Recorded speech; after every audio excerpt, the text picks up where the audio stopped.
Hi guys, and welcome to my channel. I have my weekend shirt on because it's the weekend and I thought it would be really nice to film this video for you guys to watch on the weekend, so you have time on the weekend to incorporate the upcoming tips and ideas that I have for you into your upcoming week. And for that, of course, you need a little bit of time to reorganize and reschedule things. Sorry, I have to apologize in advance. I am very sorry if ever I have to stop talking and catch my breath, but I am at the beginning of my second trimester and I can already feel my lungs tightening as the baby in my tummy grows. So I am very sorry, but sometimes I just have to take a break and take a breather. Today's video is a mixture of information on the health benefits of reading, as well as some tips on how to incorporate reading into your busy daily mom life. I know that sometimes it's really hard to just sit down and pick up a book, especially as a mom. You have so many things to do, so many things on your mind, and then sitting down, opening a book and reading is the last thing on your list, really. So I know where you are standing, but I also know that you want to change that, because otherwise you would not be here listening to me. So I'm going to start with the benefits of reading to your child, because the benefits of reading start with that. Like, when you sit down with your child and start reading books to them, or just looking at picture books with them, that is the first step to paving their way into reading books throughout their whole lives, and thus encompassing into their lives all the beautiful benefits that reading has. Starting to read to your child, or rather first looking at picture books with them, does not only help your bonding, but also helps the baby or the child to understand the world a lot better, and like exposes them to a lot more vocabulary than they would normally be exposed to. The sweet moment when you sit with your child in your arms and they feel that security, and mama's or papa's voice whispering into their ears, they feel so secure and comforted that this is what they are going to associate with reading eventually. So reading for them is nothing bad, but it's actually something really soothing and sweet and wonderful and fun, so that this is actually a real good foundation for them to continue reading throughout their whole lives. But it's that moment where we all sit together and read. It's really something that they cherish, and we intend to continue that throughout their lives for as long as we can. Even when they are old enough to read books by themselves, we always offer to read to them, or they read to us for bedtime, for as long as they want to, until eventually they kick us out of the room because mom and papa aren't cool and too embarrassing. And then we even have a plan. We are going to sit and read by example. So throughout the teenage rebel years, we're going to sit down in the living room where our children can see us all the time and read books, so that subconsciously they still know that books exist and that reading books is a cool thing. Believe it or not, you still are your child's most important role model. Your behavior, your acting, your way of talking, your way of thinking really affects your child a lot. So when you lead by example, or in this case sit and read by example, this is a good idea to keep our children connected to books too. And even though in the first years it's you who has to read the books to the children, and it is you who has to read Little Red Riding Hood or any other book 100 times over and over again, because it is your child's favorite book and you can't hear it anymore. You just already can recite the book by heart. It is also nice to know that there will be a time where you and your children sit down together reading your favorite children's books when they're old enough to understand Momo or The Never-Ending Story, or when they're old enough to understand Harry Potter, and you get to read the books with them because they like you to read to them in the evening, and then later you can go and watch the movies with them. Or what other good books are there? Narnia or any other good children's books that you really love, you can introduce to your child, and it's much more fun for you then too. Here they come! The benefits of reading. Reading changes your mind and the connections in your brain towards your advantage. Of course, always towards your advantage. Research has shown through MRI scans that reading involves a complex network of circuit and signals in the brain, which means that you have significantly higher brain activity than when you watch TV. Actually, when you watch TV, it is even lower than when you sleep. Yes. For more really great information on the damages that watching TV does to the brain and to the body, click the link in the description below. It is super interesting. Now, when you ask about social media, what does that do to you? Well, I have checked on that too, and social media does have some benefits, like good memory and good social skills, if it is used in moderation. If it's not used in moderation, it quickly turns into a lot of unhealthy disadvantages. The most common being addiction, lack of concentration and focus, and losing grip of your own life as you start to compare your life more and more to the lives of others, and thinking that your life is so boring, you're too slow, nothing happens in your life really. So yeah, those are some of the disadvantages. In a study in 2013, the participants were asked to read the novel Pompeii over a period of 9 days. And the more the tension and the plot built up, the more the brain activity increased. And throughout reading the novel until 5 days after, the brain connectivity increased. So, especially in the areas of the brain that are associated with comprehension.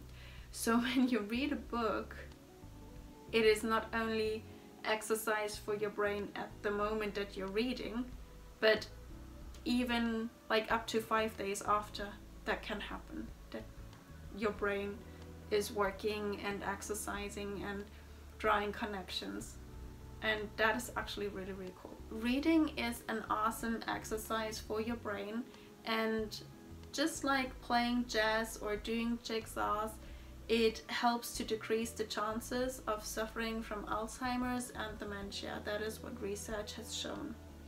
Huffington Post here reports that the frequent brain exercises lower mental decline by 32%, and another study even found that it was 48%. I guess they differ in percentage because of the different underlying parameters in these different studies, but either way, reading helps tremendously to stay mentally young.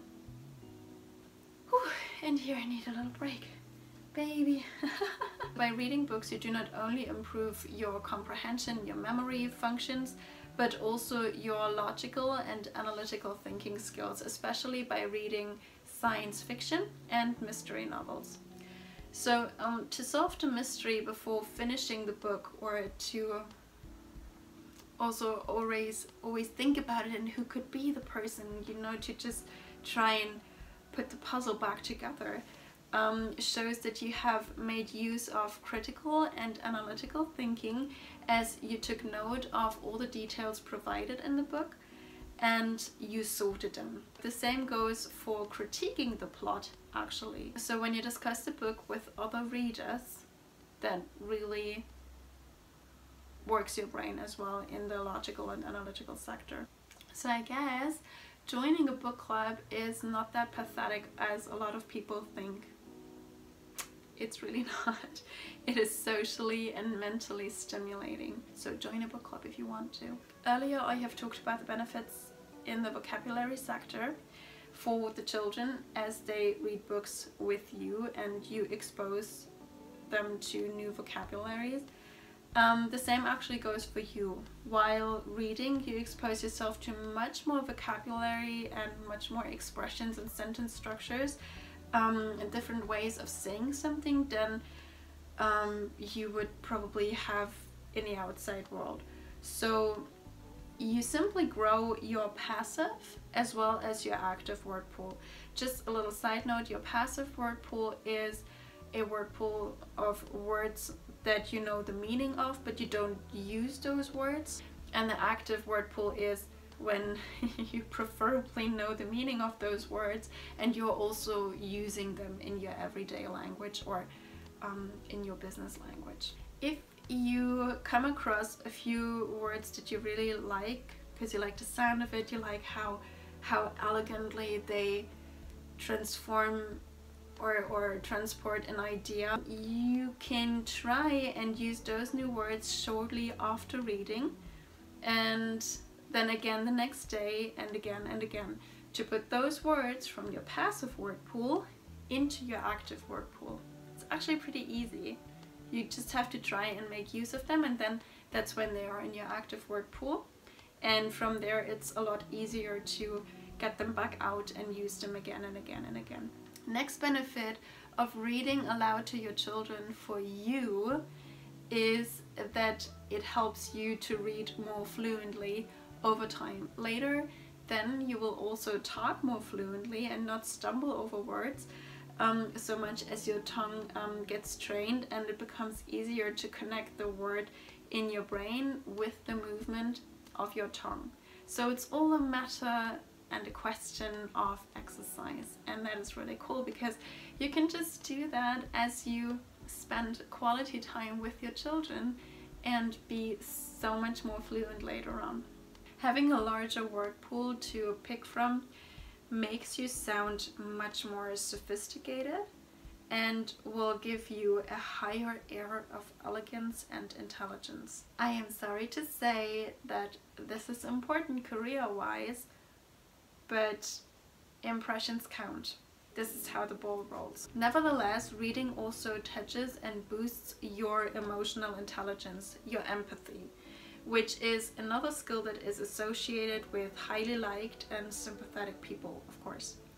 So you do not need to worry that you might sound oh so eloquent when you read more and more books, but will become as cold as a rock emotionally, because actually the opposite is the case. Fiction opens worlds to you that lie outside your own personal environment and allows you an insight into the characters' thinking, into their emotions, into their hardships, and thus broadens your view on certain topics and heightens your ability to understand the feelings and the beliefs of others. Researchers actually call this the theory of mind, which encompasses basically all the skills that are essential for building, navigating, and maintaining social relationships.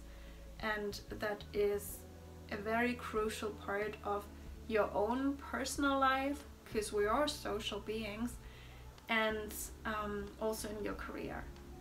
Teamwork and social skills are more and more in demand, and a lot of people lack them. Your best results in the empathy sector you actually get by reading fiction, because here the inner state of mind or emotions of different characters is being exposed to you, and yeah, that you do not necessarily have in that huge quantity and quality when you read scientific articles, or when you read a biography or a book about the history of a country. Whenever you read a book or an article, you feed your brain with a lot of knowledge that it needs to finally analyze and evaluate, and you thus allow your brain to build a critical mind. You have more information at hand on different subjects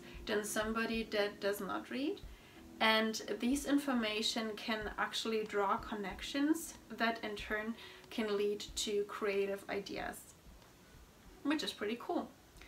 So you get a lot of different stimuli, and that can lead to more creativity. More so, they actually turn your unproductive, ineffective workday around, as reading books is exercise for you to learn again, to focus and concentrate for a longer amount of time. Research has shown, and that I thought was quite shocking, but also pretty true when I look at myself. Research has shown that in a 5-minute span, the average person will divide their time between working on tasks, checking mails and social media, or chatting on the phone or with work colleagues, as well as, hello mama, making a list in the heads for the children's school supplies or necessary groceries for dinner. That this behavior is actually ADD-like, and that in turn makes your stress level rise and lowers your productivity. So within a 5-minute span, you do a lot of different things that have nothing or not much to do with each other, and you kind of don't know anymore how to just sit and concentrate for a longer period of time. Or you have a hard time at least doing that. Your brain always wanders off somewhere else. So reading books for 30 minutes a day already helps to train focus and concentration. If the number 30 sounds too daunting for you right now, try to read for 15 minutes on your way to work to help you start your work day with more focus and more concentration, to start it on the right track. And then again read for 15 minutes to unwind on your way back home, provided that you take the tram or the bus or the taxi, or you even have a chauffeur. I personally have made it my habit to always have a little thin book with me. I don't have one here right now, but usually it's like this big and super thin, so it would not be too heavy and would fit in any kind of purse or backpack that I have with me at the time. And yeah, take that with me when I go out. That is something that I copied from the Gilmore Girls. Yes, I am a Gilmore Girl at heart. So when I am in the doctor's waiting room or in a ridiculously long line at the grocery checkout, I can always grab this little light book and start reading wherever I am. When my boys were babies, and this is something that I'm again going to do with the next baby, I would take them on a walk into the woods or in the park. I would just put them into the baby carrier or the sling on my chest, where they would fall asleep instantly because they loved that so much. And I would go on a walk in the fresh air with them, and would just read, or go somewhere where they would have fallen asleep on the way already, and then sit on a bench and just read in the fresh air. Yeah, but just make sure when you take a book outside and you read as you're walking, make sure the letters are big enough, and the spacing between the lines is also not too narrow, because otherwise it is really hard to jump from line to line. Earlier I talked about the ADD-like behavior and the fact that it increases your stress level and reduces your productivity.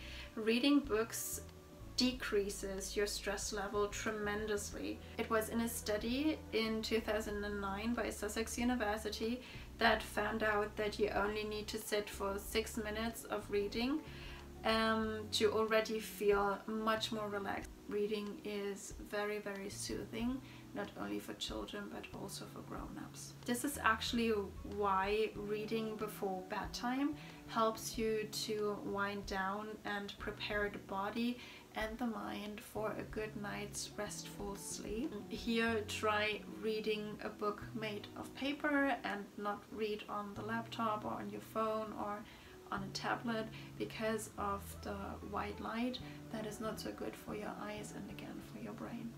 Reading is actually so comforting and so relaxing that it is now used as a therapy for depressed people.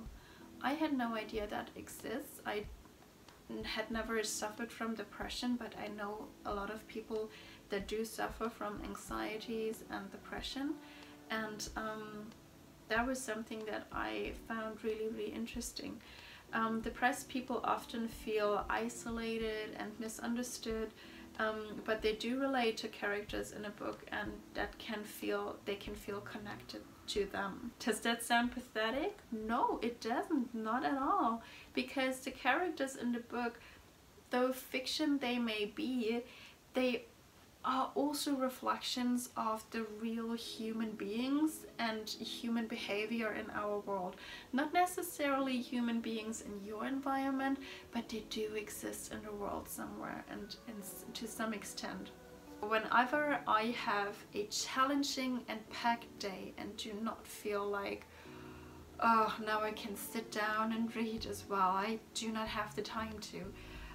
That is when I like to grab a collection of poems as I brush my teeth, or sit on the rim of the bathtub letting my feet soak for their pedicure, or yeah, and then reading a book in the meantime. A poem is not as long usually than a chapter in a novel, so you can actually manage to read that for the 3 minutes for the 3 minutes that you brush your teeth. I also like to read books, and my husband does too, when I sit on the toilet. Sorry, but seriously, I told you I would give you tips to find time and the place. There you go. This is it. We like to sit and read on the toilet. That's what we do. We have a little shelf over our toilet, over the toilet flush, and on that shelf there we put our books that we read, like our toilet books. Yeah, we have that. We admit it, and I can honestly say I love that shelf. In my own house, when we start building our own house, I want to have that shelf above my toilet. I always keep in my nighttime block schedule the 30 minutes before bedtime cleared for reading and for chatting with my husband. Because in those 30 minutes I can't do all the other tasks that are open yet. Still, I'm just like, no, they have to wait till tomorrow. Those 30 minutes are for me, my husband, and my book. And whether I open the book for 15 minutes and then feel my eyelids dropping, that is fine. Or if I only read for 5 minutes and talk to my husband for the other 20 or 25 minutes, or whether I read for 30 minutes because my husband is not there or we have talked a lot already, I do read in the evening, especially before bedtime, because I have felt that it has helped me so much more with falling asleep. When we are at the grandparents' house, I ask for an hour in the afternoon that I could just sit on the couch and read while the grandparents attend to the children in the garden or take them grocery shopping. It is important though that the boys are not in the same room as I am, because otherwise they always interrupt me reading. They want me to come and play with them, or they want me to look at something, or they want me to open something or whatever. It's always me that they come to and want to do something for them or with them. So that is something that that does not work, so not in the same room. And the wish has to be spoken out loud so that your spouse or your parents, your friends, the aunts, the cousins, the siblings know that you now wish for a break and are not in charge of the children, but it's them who have to entertain them and watch them and take care of them. Just make sure that when you speak out that wish to someone, you also speak it out to yourself, and you do not find yourself folding laundry instead of resting on the couch reading. It is also you, and most importantly you, that has to understand that you are worthy of the break, that you are worthy of the benefits of reading. I have talked about book clubs earlier. If you have trouble finding a book club, or attending one is just too much to ask of you right now, because you're like, oh, then it's another appointment and I have to take, or it's another responsibility, I do not necessarily want to do that, then just ask a friend what she is reading or has been reading that she would recommend, and then read the same book. And later, when you're done reading the book, invite her for dinner when you can discuss all sorts of things, including the book. You might consider waking up 30 minutes or an hour before your children need to get up, to lie in bed and read a chapter or two before the whole hustle starts, so you kind of ease into the day. It's kind of meditative too.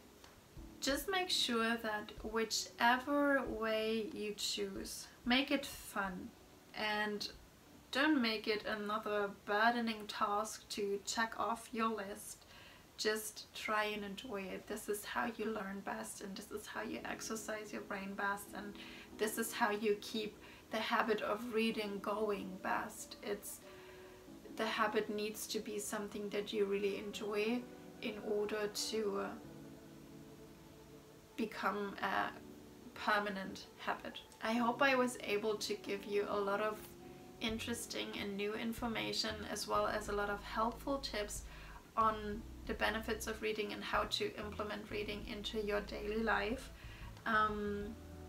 Yeah, I hope you enjoy and feel the benefits really, really soon, and I see you soon. Bye!